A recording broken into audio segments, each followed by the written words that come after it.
Welcome to This Explainer.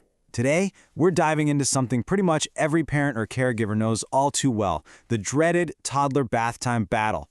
Seriously, if you've ever found yourself staring down a screaming, frantic child at the edge of a bathtub, you probably thought, okay, this is just a really stubborn phase, right? Well, not exactly. As we're going to see today, you're actually witnessing some incredibly profound neurological mechanisms right there in your bathroom. Let's bridge that everyday struggle with the fascinating clinical science of sensory processing. Here's how we're going to map this all out today. We'll start with the bath time battle itself. Then figure out if it's a fear of the water or a fear of the place. After that, we'll unpack something called sensory over-responsivity, or SOR, and look at how SOR actually predicts anxiety. Finally, we'll talk about fixing the routine and, crucially, the absolute worst thing you can say during a bath time meltdown. All right, Section 1, the bath time battle. Let's really understand this everyday struggle. So picture this. It's a super familiar scene, right? A child having just an intense, tearful, sometimes totally explosive reaction to simply getting clean. But what's actually happening in their brain? Well, think about this quote. The rinse is like having a bucket poured over your head while someone tells you to relax.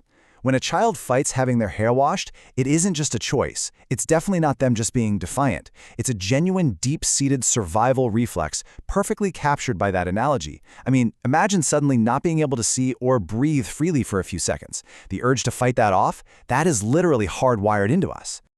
Moving into Section 2, water fear or place fear. We really need to differentiate the actual triggers here. This is where we start piecing the puzzle together. You see, parents usually treat a kid who hates the bath as having one big, single problem.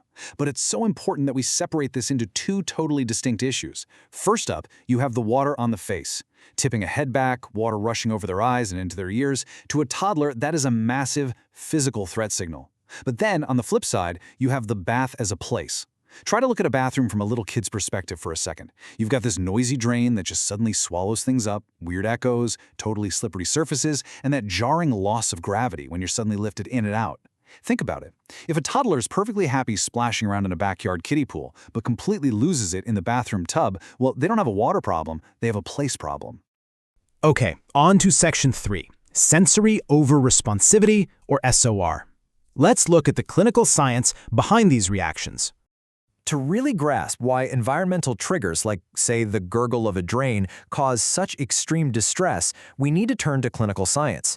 Specifically, we're looking at a fascinating longitudinal study focusing on toddlers with autism spectrum disorders. And this brings us right to sensory over-responsivity, which we usually just call SOR. What is it? Basically, it's a condition where someone has these exaggerated, super intense, or prolonged negative reactions to sensory stimuli relative to their peers. It essentially reflects a really low neurological threshold. In plain English, it means a level of sensory input that you or I might barely even notice and easily brush off, like a noisy room, an itchy clothing seam, or the echo of a bathtub provokes a massive, entirely overwhelming reaction for them. Now, SOR is a highly impairing condition. This isn't just a child being a little fussy or picky. Not at all. It actually manifests in severe avoidance, high anxiety, hypervigilance, and yeah, even aggression and defiance. It's also linked to lower levels of social and adaptive skills. The research points out that rates of SOR are highly elevated in children with autism, around 61 to 70%, compared to just 10 to 17% in the general population. So it's a very real, incredibly intense neurological reality. That leads us to Section 4, how SOR predicts anxiety. We're going to track these bidirectional effects across time. Because SOR so frequently goes hand in hand with anxiety, researchers really wanted to know, hey, which one is actually causing the other? To figure this out, they assessed 149 toddlers. They established a baseline when the kids were between 18 and 33 months old, and then they checked back in on them exactly 1 year later. And what they found was pretty wild. Over that year, the children's sensory over-responsivity symptoms stayed remarkably stable. They didn't really change much. But their anxiety symptoms, those significantly increased. Here is the absolutely crucial point. By running a cross-lag analysis, researchers were able to prove that early SOR, what they saw at time 1, actually positively predicts the increases in anxiety at time 2. But, and this is key, the reverse was not true at all. Early anxiety did not predict later SOR. So what does this tell us? It tells us that sensory over-responsivity emerges much earlier in development, and it acts as a direct predictor, almost like a catalyst, for the developments of anxiety later on. Now, of course, to make sure this data was rock solid, the researchers factored in a few other variables, like the child's age and autism severity. Interestingly, they noted that a higher nonverbal developmental quotient, which basically just means children with a higher overall developmental level, also predicted greater anxiety. And, that actually makes total sense. If a kid has more awareness of their environment, they're going to have a much greater anticipation of aversive events. On top of that, maternal anxiety, whether it was a lifelong trait or just situational stress from raising a child with autism, served as a really strong predictor for increases in a child's anxiety as well.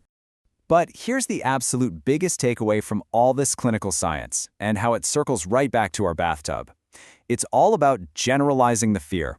The studies suggest that an intense overreaction to one specific sensory stimulus, like that awful feeling of water rushing into your ears, can actually generalize to the entire environment through something called context conditioning. Basically, that one specific trigger turns the whole room into an anxiety-inducing nightmare. So, let's get practical. Section 5, Fixing the Routine. Let's look at some actionable steps. Now that we've got a handle on the clinical science behind sensory modulation, how do we actually apply this to our daily routine? Well, we can stop specific sensory inputs from snowballing into generalized anxiety by following 3 simple, actionable steps. Number 1, work out exactly where the fear lives. Number 2, fix the rinse mechanics. And number 3, give them control over entry and exit. Let's break those down a bit. First up, you have to test where the fear actually lives. Try giving them a bath with absolutely no hair wash. See how that goes. Then, on a different day, try washing their hair at the kitchen sink.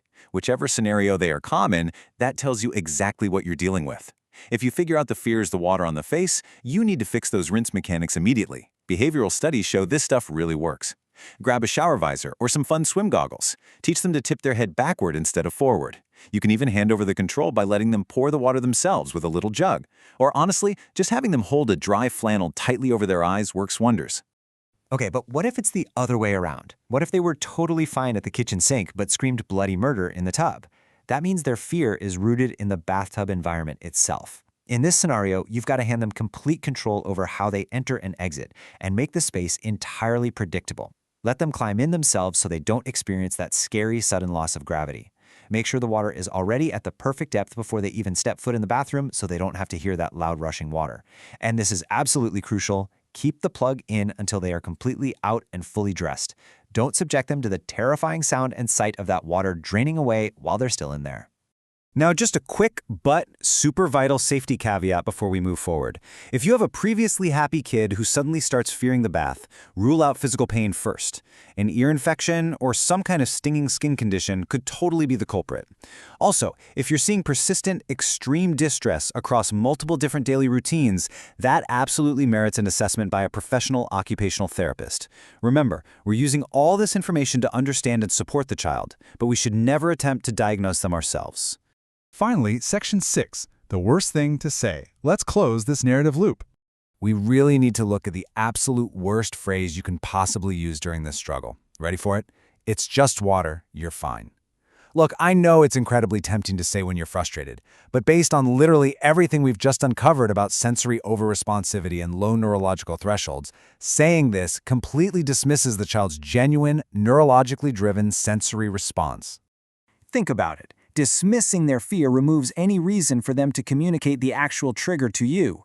If you just tell them they're fine when their brain is practically screaming that they're in imminent danger, you end up continually trying to solve the wrong half of the problem. And as we saw in the clinical data, ignoring that specific sensory trigger just opens the door for context conditioning to take over. Their untreated anxiety generalizes, and slowly but surely, that entire bathroom becomes a place of fear.